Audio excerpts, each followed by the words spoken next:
మాజీ ముఖ్యమంత్రి వైఎస్ జగన్మోహన్ రెడ్డి పిలుపు మేరకు చీపురుపల్లి నియోజకవర్గం పరిధిలో నిర్వహించిన వెన్నుపోటుకు 2 ఏళ్ల నిరసన ర్యాలీలో శాసన మండలి ప్రతిపక్ష నాయకులు బొత్స సత్యనారాయణ ముఖ్య అతిథిగా హాజరు కాగా మాజీ పార్లమెంట్ సభ్యులు బెల్లాన చంద్రశేఖర్, నియోజకవర్గం పరిశీలకులు శోభా స్వాతి రాణి, డాక్టర్ బొత్స అనుష, డాక్టర్ బొత్స సందీప్ పాల్గొన్నారు. చీపురుపల్లి సిటీ కేబుల్ సమీపంలోని పెట్రోల్ బంక్ వద్ద ప్రారంభమైన ర్యాలీ గాంధీ సెంటర్ వరకు పెద్ద ఎత్తున భారీ సంఖ్యలో పాల్గొన్న నాయకులు మాజీ మంత్రి బొత్స మాట్లాడుతూ ఎన్నికల సమయంలో ప్రజలకు ఎన్నో హామీలు ఇచ్చిన ప్రస్తుత ప్రభుత్వం అధికారంలోకి వచ్చిన తర్వాత వాటిని అమలు చేయడంలో పూర్తిగా విఫలమైంది. ప్రజలు ఆశించిన పాలన కనిపించడం లేదు. ధరలు పెరిగాయి. నిరుద్యోగ సమస్య అలాగే ఉంది.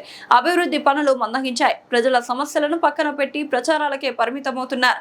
ప్రజలను మోసం చేసిన ఈ ప్రభుత్వ వైఫల్యాలను ఎండగడుతూ మా పార్టీ అధ్యక్షుడు శ్రీ వైఎస్ జగన్మోహన్ రెడ్డి ఆధ్వర్యంలో ప్రజల తరపున మా పోరాటం కొనసాగుతుందని ఆయన తెలిపారు.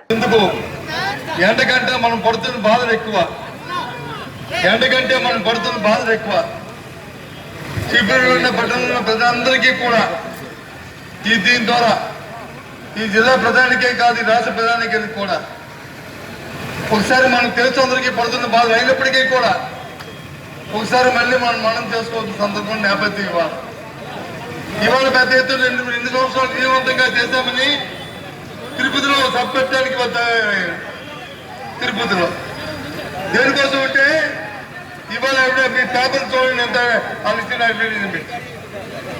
ఇవాళ వచ్చి చెప్పండి. ఇవాళ మీ అందరూ కూడా మా అందరం రైతులు కనీసం యూరియా దొరుకుతుంది ఎక్కడైనా? యూరియా కోసం వచ్చి స్కూల్ కట్టాలి. యూరియా కొంచెం కార్డు ఇస్తారంట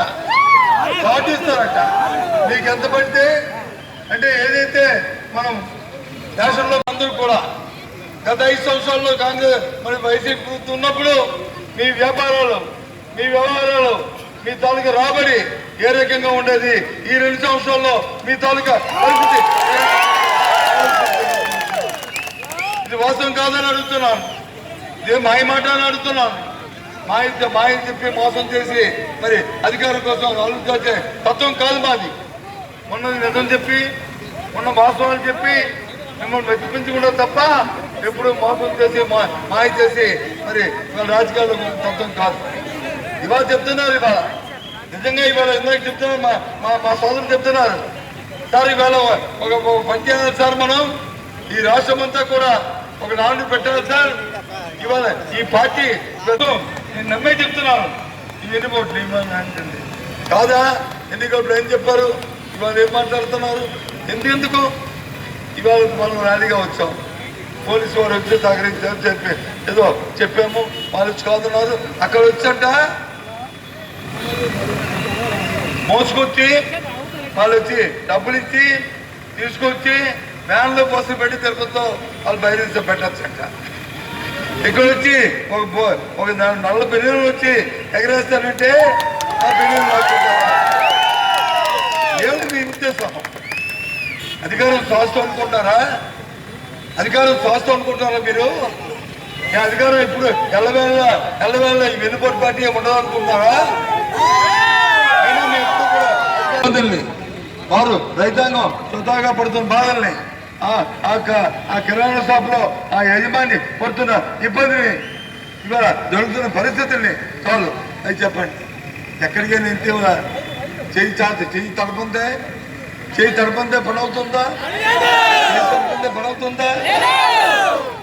ఏమిటి అవినీతి ఎక్కడుంది? ఇదేనా ప్రజాస్వామ్యం? ఇదేనా పరిపాలన? ఇదేనా అది? కాబట్టి దయచేసి ఆలోచించమని కోరుతున్నాను. ఇంకా మన సూర్యుడు మగ్గమని పడుతున్నా సరే ఈ బాధల్ని మనం చూసి ఆ ఎండ కూడా మనకేమీ చేయలేని పరిస్థితుల్లో మనం ఉన్నాం. అయినప్పుడు కూడా ఇవాళ అందరూ కలిసి ఇంతకు అనుసరి చెప్పింది ఓ ప్రతిజ్ఞ చేద్దాం.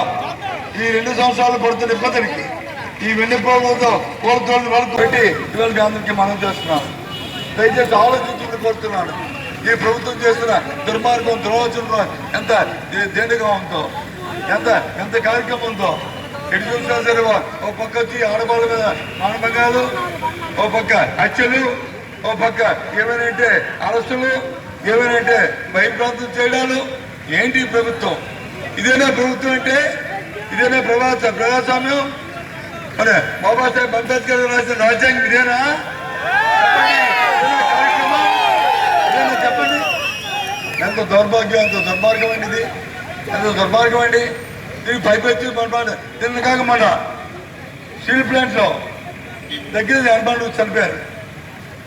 స్టీల్ ప్లాంట్ని కాపాడడానికి వచ్చి ప్రయత్నం చేసి సాక్షాత్తు కేంద్ర మంత్రి గారే ఆ రోజు జగన్మోహన్ రెడ్డి గారు తీర్మానం చేయడం వల్ల స్టీల్ ప్లాంట్ ఆగిందని చెప్తే బంగారు కొనుక్కుంటాము, లేదా రేషన్లో ఇంకో వస్తువు కొనుక్కుంటాము, అలాగే రైతు పండించే పంటకి కావాల్సిన యూరియాని ఇవాళ కార్డు ఇచ్చి చేసుకున్న దుస్థితికి, దుర్మార్గమైన పరిస్థితికి ఇవాళ ఈ ప్రభుత్వం చేకూరింది. ఇవాళ ఆ పంట పండితే కొనే నాదుడు లేడు, కొనే దిక్కు లేడు, అడిగితే సమాధానం చెప్పే దాదు లేడు. ఎంతసేపు ఒకే మాట, నేను చేశాను, నేను చేస్తే ఏం చేశావు. ఇవాళ గ్రామాల్లో పోతే మన విద్యాలయాలు ఆ స్కూళ్ళు చూడండి. ఆ రోజు జగన్మోహన్ రెడ్డి గారు ముఖ్యమంత్రిగా ఉన్నప్పుడు ఆ గ్రామీణ ప్రాంతాల స్కూల్ని ఎంత సుందరంగా తీర్చిదిద్దామో ఇవాళ ఏం దుస్థితిలో ఉందో ఆలోచన చేయండి. ఒకటి కాదు, రెండు కాదు, ఏ కార్యక్రమం తీసుకున్నా సరే మళ్ళీ పైపచ్చు నేను బాగా చేశాను అని బ్రహ్మాండంగా చెప్పుకోవడానికి ఇవాళ తప్పపెడుతున్నారు. చాలా దుర్మార్గం చంద్రబాబు నాయుడు.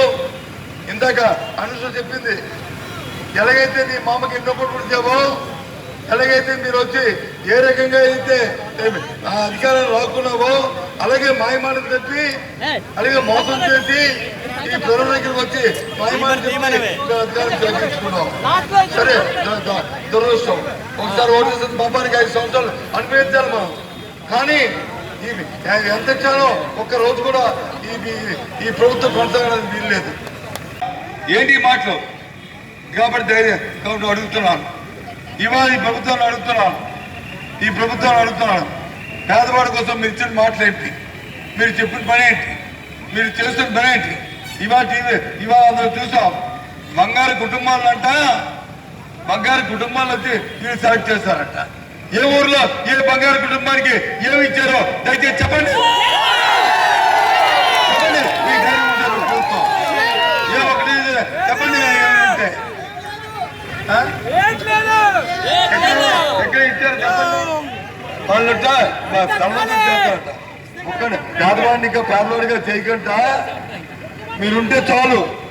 ఇదా మీరు చేస్తున్న మాయ. 50 సంవత్సరాల నుంచి మైలుకి వచ్చి మీరు వచ్చి ప్రకటిస్తారన్నారే, ఎక్కడ ఇచ్చారు. ఇవాళ అమ్మఒడికి వచ్చి ఇంకా డబ్బులు ఇవ్వాలి. నిజమా, వాస్తవం కాదా? ఇంకా 7,000 రూపాయలు 8,000 రూపాయలు ఇచ్చి ఇంకా 13,000 రూపాయలు ఇవ్వకుండా ఇంకా ఆపిందా లేదా? ఇది వాస్తవం కాదు చెప్పండి. ఎవరైనా సరే ఏ నాయకుడు వచ్చి చెప్పండి. లేదు, సాక్షాత్తు విద్యాశాఖ మంత్రి చెప్పనండి, నేను ఇచ్చేసానని చెప్పి రేపు ఉదయం చెప్పనండి, మేము ఒప్పుకుంటాం. కనీసం ఒక ఫంక్షన్ ఇచ్చారు ఆడవాళ్ళకి గ్రామాల్లో చెప్పండి. అయితే భర్త చనిపోతున్నట్ట, ఆ భర్త వచ్చి 60 సంవత్సరాలు నిండి ఆడికి ఫంక్షన్ ఉంటే ఆ ఫంక్షన్ ఇస్తారంట.